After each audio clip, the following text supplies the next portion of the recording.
What's good, YouTube? We got the over unders, as I said before. So what we're gonna do is we're primarily just gonna go for, I'm guessing, the DraftKings one. I think that this is probably the best one to really just understand where all these teams are gonna be set up. And yeah. Oh my God, hold on. I think I'm gonna start from the top to the bottom, but I'm gonna talk about the Spurs right now. The Spurs are definitely gonna be over 23. What the hell? What the hell? How many games did they win last year? I'm pretty sure they won around 32. There's no way that they're not going to be. Wait. They think that they're not going to win 30 games? Nah. The Spurs are always going to be like somewhat competitive. It doesn't matter. But we're going to go from the top down. The Celtics at the very top, I don't know if I like that. I don't think I like that at all, actually. I'm pretty sure this is this year. Pretty sure this is this year. So I don't really like this pick at all. Where's the Nuggets? Oh my God. Yo, hold on. I think I have a little bit of a problem with some of these. I'll talk about them later, but I think one thing that this isn't accounting for is necessarily the injuries that the Denver Nuggets had, because the Denver Nuggets are still gonna like skyrocket. They have Jamal Murray and Michael Porter back, so I don't know why that's there. This was probably made. Well, this says it was made after the 28th, but I think this was probably made probably a couple weeks ago. So I think that this is probably going to be the under. I would take the under personally. Ooh, I take the under on the Celtics. I take the over on the Bucks. However, I don't think that they're going to be a 60-win team. I think the only 60-win teams are the Memphis Grizzlies. This is too low, by the way. They're probably going to be a 61 team. These guys are probably going to be a 61 team. I think that's it. The Warriors could also be a 61 team, but I think as we've seen last year, they're probably not going to do that. Maybe Philly is also going to be the 61 team. So the Bucks are going to be the over. The Celtics are going to be the under. The Suns are definitely going to be under. I think they're going to be around 50 wins. They're probably going to be around 49, 50, 51-ish. I don't think that they're going to be that good. The Clippers are actually the over, but I would say that they're probably going to be like 55. When we look at the injury history for Kawhi Leonard and Paul George, it's not really something to look at and be very optimistic about. Kawhi Leonard has not been playing that much, and yes, this was a shortened season. This was also a shortened season, but even if we add 10 games to that, it's still 62 and 67. That's not the best that you really want from your star player, so I think that's going to be concerning for them. And if I'm not mistaken, I think Anthony Davis has played more than Paul George over the last couple of seasons. No, there's no way. There's no way. Hold on. Let me pull up Anthony Davis. Anthony Davis. All right, let's go. Oh, he has. Yo, that's crazy. I didn't know that Anthony Davis actually pulled. Oh my God. So, yeah, he's actually played more, but again, I think that this is gonna be something to look at. I think that they're gonna be the over, but like barely. They're barely gonna be over the over. I think that this is a safe pick for the over. I think this one is also a very safe pick for the over. I already said the thing about the Nuggets. They're probably gonna be a 61 team. The Nets, I'm not sure actually. I'm not sure actually. If I were to have a hot take, I'd say that they'd actually be a 51 team. So I'd say that actually, I'll take the over. I'll take the over. I think that they're probably going to be 52 wins. You know, when you have a guy like Kevin Durant and Kyrie Irving, it seems like they're checked in, at least for this year.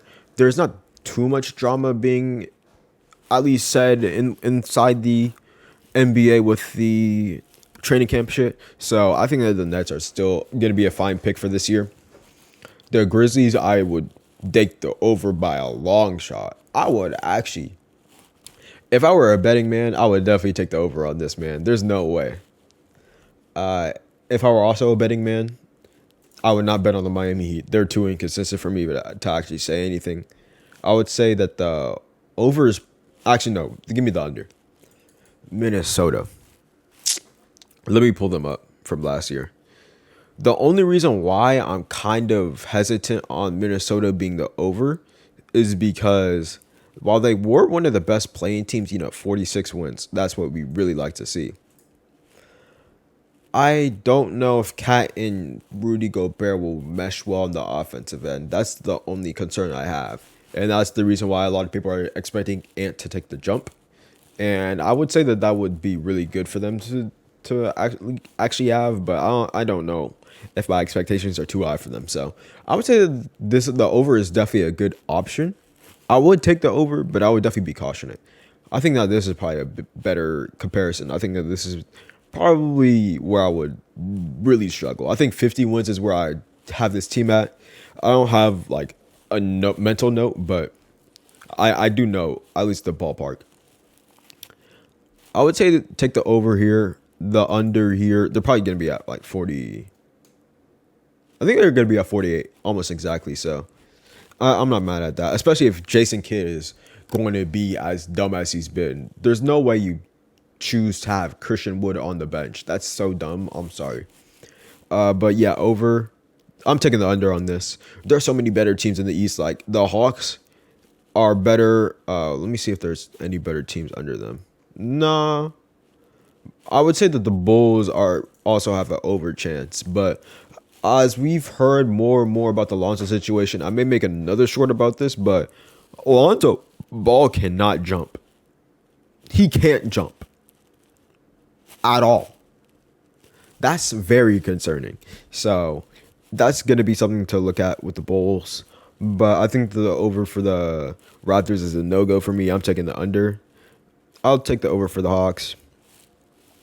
The Lakers at 45 is so ridiculous. We need to calm down on the Lakers, man. They're not that good. I'm sorry. This is the easy under. This is an easy over. Oh Lord. Yo, I'm a betting man. Hold on. I may have to tell my boy B Diddy about this. One thing I will say about this whole over under stuff is it's probably going to be another video, but this year is going to be one of the most competitive years that we've ever seen, at least in the regular season. I was really gassing up the 2022 playoffs. Let me just pull that up real quick. Postseason. So I was gassing up this postseason, and while I would say that there were some competitive series like the finals, this series was really competitive. This one was too. Let me just check up some other ones. This was competitive. This was competitive. This is really competitive, actually. Yeah. All right. So I was gassing up this whole thing. Actually, let me pull up this one too. So I was gassing this whole postseason up, and while I would say that majority of the competition was competitive, I would say that there was still some injury luck that happened with a lot of the teams. And you could say the same thing about 2021 playoffs, but I would say that that year was even better because some of the moments that we have were so insane. But I would say that this year, it was competitive. But when we look at some of these series, Devin Booker was missing from this one. This was just an idiotic fest. Luka was missing from this one. I think that Toronto was missing a couple players like Fred and stuff like that. Oh, yeah, and Scotty Barnes. Ja was out for 3 games. Nothing really happened here. I think that they just shit the bucket, the Phoenix Suns. Joel Embiid was out for here, and Chris Middleton was out for here. And there was a lot of injuries between this series, so I would say that that's kind of the reason why a lot of people aren't really the most familiar with this playoffs. However, I would still think that this was like a definite success for the NBA standpoint. So yeah, I would say that this year is probably going to be a little bit better, especially because there's probably going to be a little bit more rest going into the next year when we have players like Kawhi Leonard, Paul George, stuff like that. So let's just continue. Let me just check the minutes on this real quick. All right, I got like 5 minutes to do this, so I'm probably just going to rush through some of these, but I will talk about them. The Portland Trailblazers, I would say that the over is definitely a good option, but I would say that the under is also a better option. When we look at some of these teams, like I would say the Pelicans are better. I would say that Mavericks, Timberwolves, Grizzlies, Nuggets, Clippers, Warriors, Suns, I would say that they're all better, and that's already like 8 teams. I would not say that the Lakers are better right now, but that could still be subject to change. So I would say that the Trailblazers are not going to be as good as they could be. So that's going to be a reason why I'm not really the most keen on them. That being said, I don't remember the division that the Trailblazers are in. So let me just pull that up real quick, because there's a good chance that their division is not the hardest ever. Portland, right here. Do they say the division? I don't know. You know what? Let's just say that they play like the Minnesota Timberwolves for 4 years or 4 times a year. These guys are probably going to get bounced 3 times. So I would say the under. Knicks are definitely under. The Hornets at 36. See, I know that they're missing out on Miles Bridges. Boo-hoo. I don't care. I think that Gordon Hayward's probably just going to take a step up. I think that another guy like Terry Rozier is going to take a step up. They also have really good rookies who could also just be in place of Miles Bridges, so I don't think that they're going to be that bad. But I will say that the Eastern Conference is just going to be really, really good. So, yeah. West, I would say that the Wizards over is definitely a good pick. I think they're probably going to be better than the Hornets, actually. So, yeah. The Kings, oh, yeah, give me the over. Actually, how much? Wait. There's no way that they were that low last year. No way. The Kings are definitely going to be the over. Hold on, because not Darius, but De'Aaron Fox after the trade was going off. Like, there's no way that they were less than. Oh my God. Yeah, nah. Give me the over. Give me the over. Easy. I would say that they're probably like 35, 36, 37 wood team. So yeah, Detroit. I would say the over too. I would say that I like this team a lot more than some of the teams up here.